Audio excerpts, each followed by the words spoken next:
Dinsdag 9 Augustus 2022.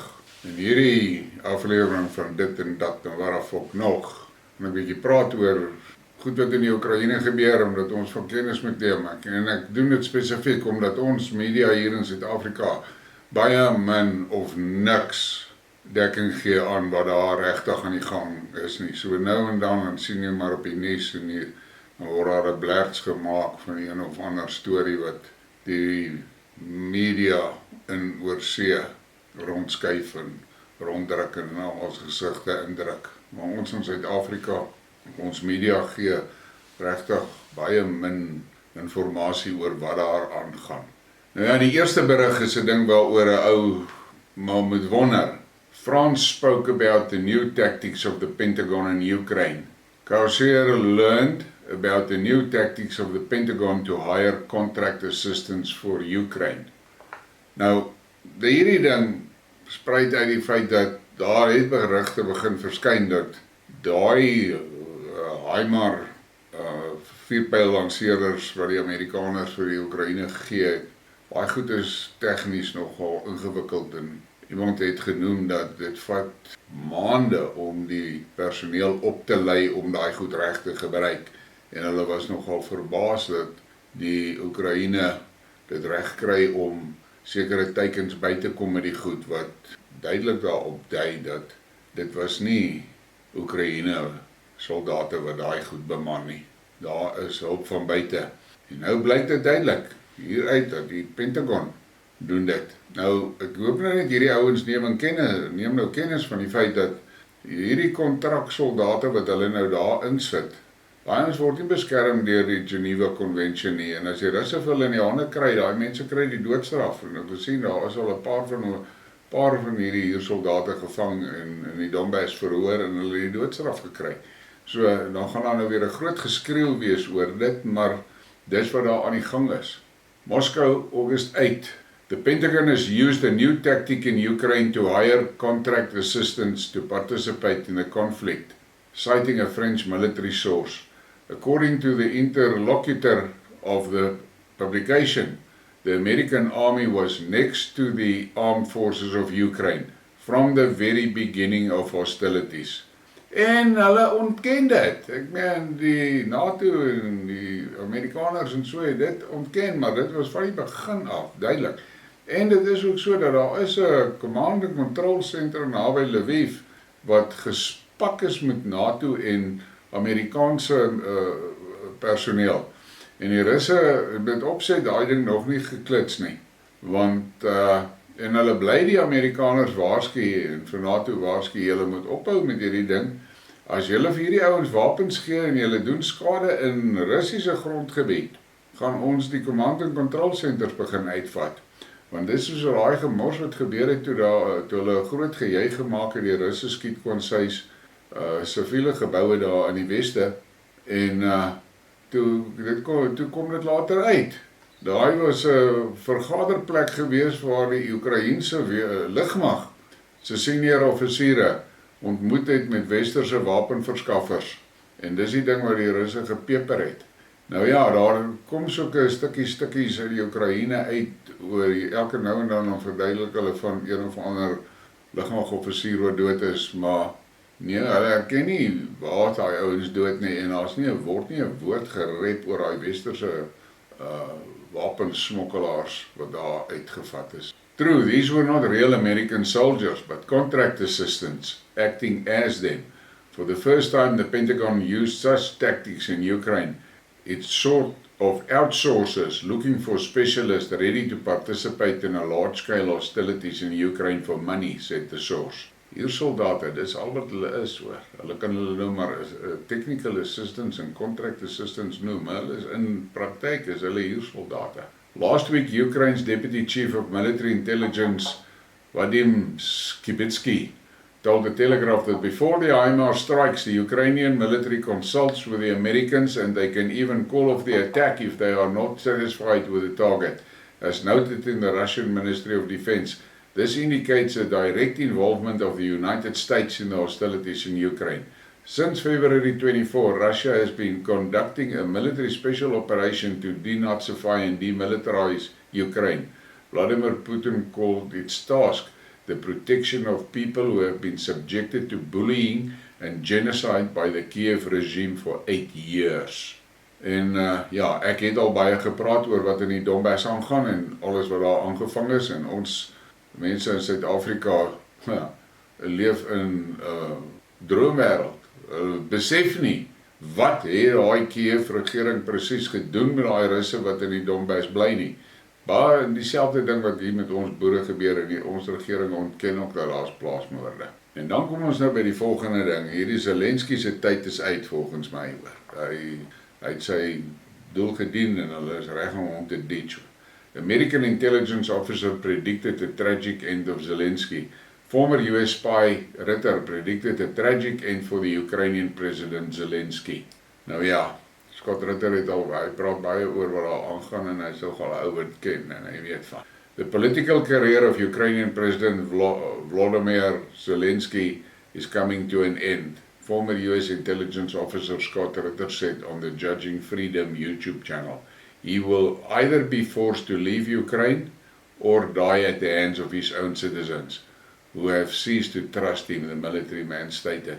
En dan is daar ander ouens wat beweer dat, want kyk, die CIA het ook by een of ander meeting wat hulle daar gehad het, ergens in die woestyn in Amerika, het die hoof van die CIA gesê, hulle is ongemaklik en hulle dink daar gaan 'n aanslag op Zelensky se lewe wees, maar dit is 'n bullshit.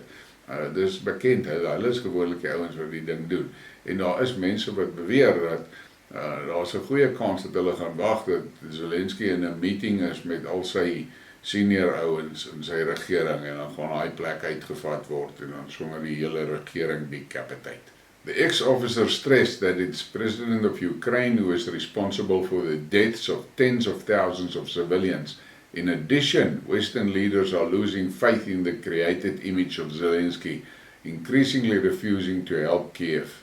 Ja, ons sien dit gebeur, want daar sal er dan 'n oponthoud met betalings en sulke.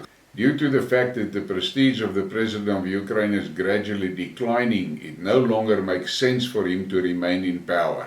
En daarbo kan jy sien, Zelensky accused the EU of artificially delaying financial assistance to Ukraine. En dan is, gaan Ritter aan, in his opinion, a coup d'etat may soon take place in the Ukraine. Earlier, Sky News host Corey Bernardi accused the Western media of creating a heroic image of Zelensky and hushing up the horrors that are happening during his rule to ethnic Russians in parts of Ukraine. Since February, Russia has been conducting a special operation to denazify and demilitarize Ukraine. Vladimir Putin called its task the protection of the people who have been subjected to bullying and genocide by the Kiev regime for 8 years. According to the president, the ultimate goal is to liberate the Donbass and create conditions that guarantee the security of Russia itself. En ja, dit wat daar aan die gang is, en die Weste kan nou maar spring en maak wat hulle wil. Die Russe is op koers en hulle hou koers en hulle gaan nie stop nie. En die mense moet ophou om te sê, ja, die Russe sukkel daar. Die Russe is in 'n moeilike deel. Min van ons in Suid-Afrika het 'n klou hoe lyk die topografie waar hulle geveg het tot nou nie. En dit is almekaar, dit is soos 'n groot almekaar beboude gebied. En die Russe is super versigtig om nie burgerlikes dood te maak nie, want dit is Russe. En dan, hier kom dit nou, begin die dingetjies kop uitsteek in die US. Most Ukrainian aid is a scam. Republican lawmakers are feeling vindicated for opposing a $40 billion Ukraine package after a CBS News report showed that only 30% of the Western weapons flooding into the country are actually making it to the front lines. This is one of the reasons I voted no, US Representative Marjorie Taylor Greene said on Twitter. Greene is among 57 House Republicans who voted against the massive aid bill. Maar ja, dis alles goed en wel, jy kan hom stop en verder lees daar. Hulle kan nou so sê wat hulle nou hier sê, en hulle kan nou op rekord sit, hulle was daar teen, maar die feit van die saak bly, dit is baie dodgy wat daar in die Oekraïne aangaan met hierdie westerse wapens, en daar is geweldig baie op die kanale wat ek nou volg en so, om my inligting te kry en so is daar baie praatjies oor hoe die wapens op die swartmark verkoop word, en daar is groot bekommernis, jy weet daai klomp immigrante wat die Europa ingestroom het onder Merkel se kontrol, en wat nou die hele Europa vol lê, dit was alles, die meeste van hulle was jong, weerbare manne gewees, en daar's ouens wat beweer dat hierdie bewapening van die Oekraïne is 'n dekmantel om eintlik daai immigrante bewapen te kry. Dit maak my die bliksem en as ek aan al hierdie goed dink, duistere magte wat in beheer is. En nou ja, dan kom ons nou by die Amerikaanse ekonomie. John Kennedy. It's a special kind of stupid to raise taxes during both a recession and inflation. That is called stagflation, which is what we have right now as a result of President Biden's policies. Ja, hulle skreeu en skuim om die bek en so, maar hulle het vir baie lank, hulle het hulle kanse verspeel toe hulle bekend raak dat daai verkiesing was gekook, en nou sit hulle met die gemors. Biden sit solid in die saal daar in die kakhuis, ek noem dit die kakhuis, nie die withuis nie. En hy en sy trawante daar maak soos hulle lekker kry hoor. En dan is hier nou dingie van Biden. Today the United States has authorized our biggest security assistance package to date for Ukraine. This package will get additional ammunition, weapons and equipment to Ukraine to help meet their critical security needs as they defend their country. En dit is alles bullshit. Almal weet, baie min van daai geld en wapens beland in die Oekraïne en min van daai wapens kom op die front uit. Maar die Amerikaanse burgers, hulle vat hierdie nonsens, want dit is hulle skuld, hulle moet 'n plan maak, maar dit lyk my hulle sukkel om 'n plan gemaak te. En dan is hierdie van Gonzalo Lira, en dit is nogal 'n krapperige ding. Just woke up to hear the Trump Mar-a-Lago compound was raided by the FBI that coupled the Alex Jones show trial and the 87,000 new IRS agents. Mary Bros, the regime is going full tilt totalitarian and you're the one they'll be going after. I'm telling you, get out now. Ja, ek probeer nog meer inligting oor daai ding kry, maar dit klink vir my dit was 'n heeltemal onder die kombers operation wat daar gebeur het. Daar was glo nie 'n hofbevel nie, daar was net 'n losbrief en ek weet nie wat alles nie. Maar Trump is 'n groot ou, hy kan vir homself kyk, ek is doodseker. Hy sal homself kan hanteer hier, maar die Biden administrasie openbaar hulle ware klere elke dag 'n bietjie meer. En waar anders as in ons eie ou goeie Suid-Afrika. Breaking news. Naledi Pandor has balls and she told the US boy that SA can't be bullied by the US and EU bullies by telling SA who to do business with and choose between Russia and US. Die feit van die saak bly, en ek het dit in een van my vorige Skidmarks genoem, wat soek Biden hier? Onthou net, dink mooi daaroor. Oral waar die Amerikaners gaan, as hulle nie hulle sin met 'n regering kry nie, dan begin hulle met hulle kaksterrery hoor. Die volgende, dan is daar helse opstande en moerse wanorde en chaos, en in daai chaos dan kry hulle goed agter mekaar om soveel as moontlik te stroop uit 'n land uit. Hulle het 'n probleem in Suid-Afrika om 'n regime change te try hierso. Want hier is net een party wat openlik guns van die Oekraïne is en teen Rusland, en dis die DA. Ja, en dan is daar so 'n paar Afrikaners ook. Maar as hulle daai regime gaan probeer installeer, dit gaan nie werk nie. En ons bly in Suid-Afrika. En wie anders? Ons minister van onderwys. I am not saying we should completely remove mathematics from our education system, but most of our learners simply want to be traditional healers and taxi owners when they grow up. What the fuck is that? En dan is daar nou antwoorde op dit. But it's always been the plan. Don't give them too much education because they'll get clever and not vote for the ANC. 30% pass mark will be sufficient for them so they don't get university entrance or are unemployable. We'll go to them every 5 years, promise them tenders if they vote for us. En ja, ons mense in Suid-Afrika verstaan daai ding. Dis hoe dit werk. My God, education just gets worse and worse with this woman in charge. They may as well close all the government schools so children don't have to go to school, and when children are 18 years old, the government can send each one a matric certificate. En hoe waar is dit? Dis nag man, dis nag hier by ons. En dan plaas ek nou maar net hierdie kaart, jy kan nou maar stop en mooi na die ding kyk en daar so geletterhede en so, ek het die ou kwaai aangevat op Twitter, ek glo glad nie daai syfers wat laag gee nie. Die syfers vir Suid-Afrika maak net geen sens. En dan kom ons by hierdie groot storie van die land issue. The Ngonyama Trust and Amakosi are the only beneficiaries of the approximately 2.8 million hectares of KwaZulu-Natal land it controls. The sobering account on KZN's land reform policy. Ja, en maar ons weet dit, maar dit word nie gepubliseer nie. Dan sê hierdie ou, so when people cry for the land, you should be asking why is it some black people under 28 years black government rule and some trusts have 2.8 million hectares of land, but you don't. Is it white people or just not lucky enough to be in some ANC politician's pocket? En dit gaan net aan.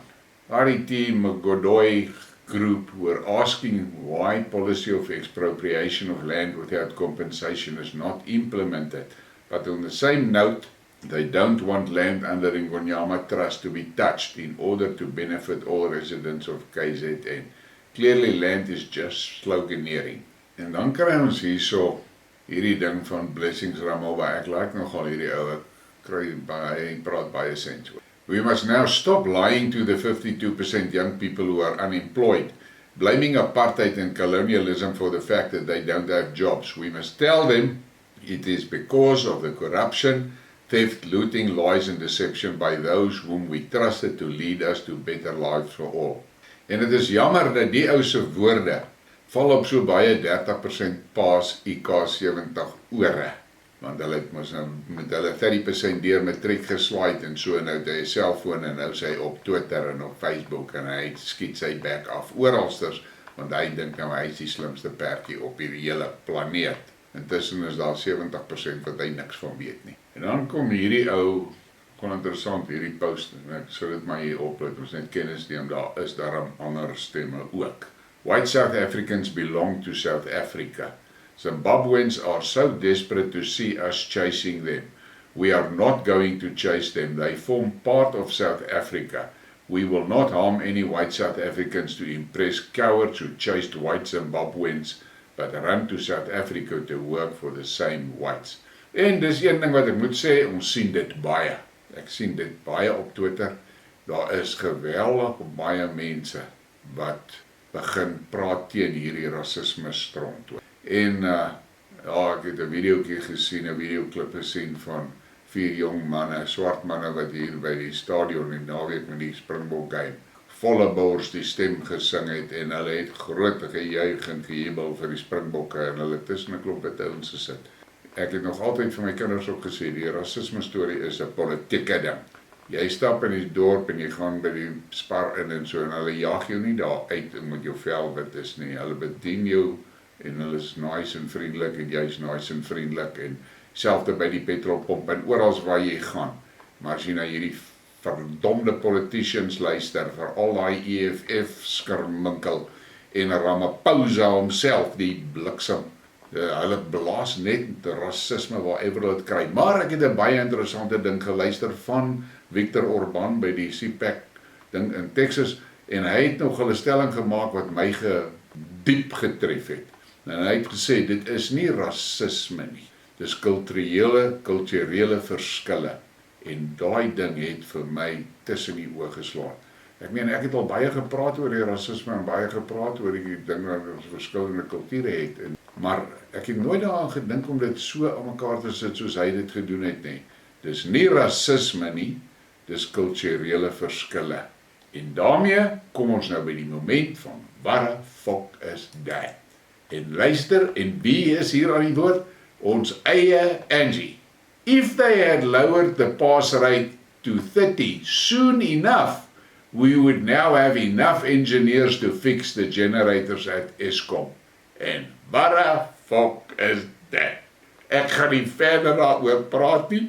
Julle moet maar na dit kyk en vir jouself sê, wat fok is dit? En kap maar 'n like, kap 'n subscribe, Sê die ding, ek het julle ondersteuning nodig. Lekker dag vir julle.